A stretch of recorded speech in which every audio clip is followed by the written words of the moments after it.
another concern I have is probably a sensitive issue is what happens when the steel market takes a dump. You know, I've seen up in the Iron Range where they shut down, got layoffs, and now we're and now we got a hole in the ground. Yeah, Wisconsin, You know, Wisconsin's better off than Minnesota in that respect, for a couple of reasons. One, a newer project is more economically viable than an older project.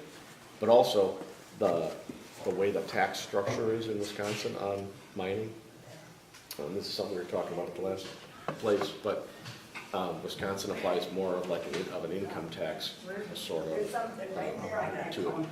And the purpose of that is that if the market starts to drop, the tax rate condenses. Now, there's less money coming to the government, but people keep their jobs. In Minnesota, they take the same amount whether the business is profitable or unprofitable. So you can see if you do the same thing, you just keep that same tax, you hit a point where in Minnesota, they're going to be laying people off. yeah. But in Wisconsin, the tax rate goes from, I believe it's 3% to 15% based on the economy. And so that's a big thing in helping to, like I say, the government revenue might drop for a while, but people weren't going to be working and they're going to be paying income tax. See, that's what we experienced when White Pine had their big layoff in '76. I mean, 3,000 workers, I think, were laid off. That took a big hit out of us. And then my father-in-law was involved. It was employee-owned. You saw it in '86 when we Right. went back up. Yep. He's one of those. He's wondering if he'll get any kickbacks since they sold the mine. But I said, I don't know. I won't hold your breath. No. But anyway, then when they shut down in '95, Yep. all of a sudden, up until then, people weren't worried what other people were making because you had your miners making a pretty good wage. Yep. Now all of a sudden they're out of work and now they're sniping at government employees, public employees. Well, how come they're making so much money? Well, you guys weren't complaining when you were making, That's a lot. And that caused there's a big rift.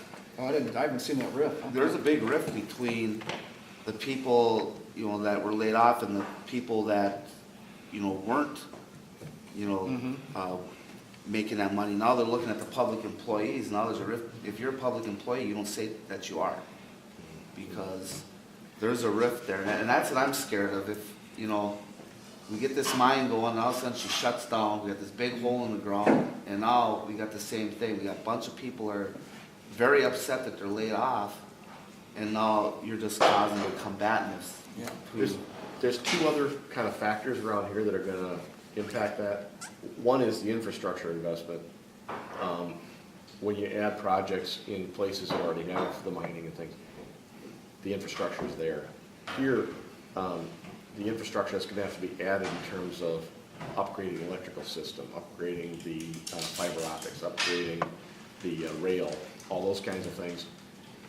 Those upgrades are going to be available. Most businesses locate where rail and electric and natural gas and all these things that we have to bring in are already. They look, okay, where do all those things come together? That's where I'm going to put my business. Yeah.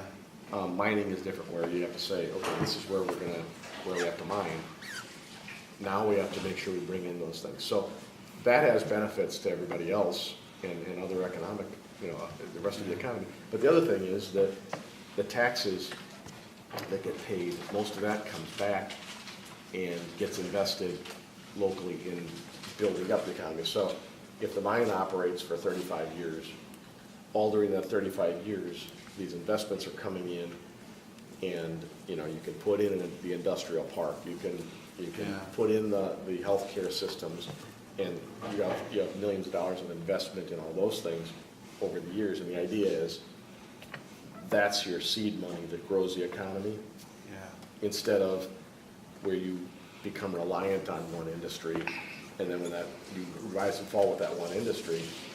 This says we're gonna take the revenue from that one industry and use it to build up the rest and try to have the rest of the economy. So it's, there's always going to be a dependence. Every place has a dependence on whatever the dominant industry is, But the way the revenue's coming back through impact funding is set up, it's really set up so that over time, this industry becomes Minor. less important to the area and everything else becomes more important.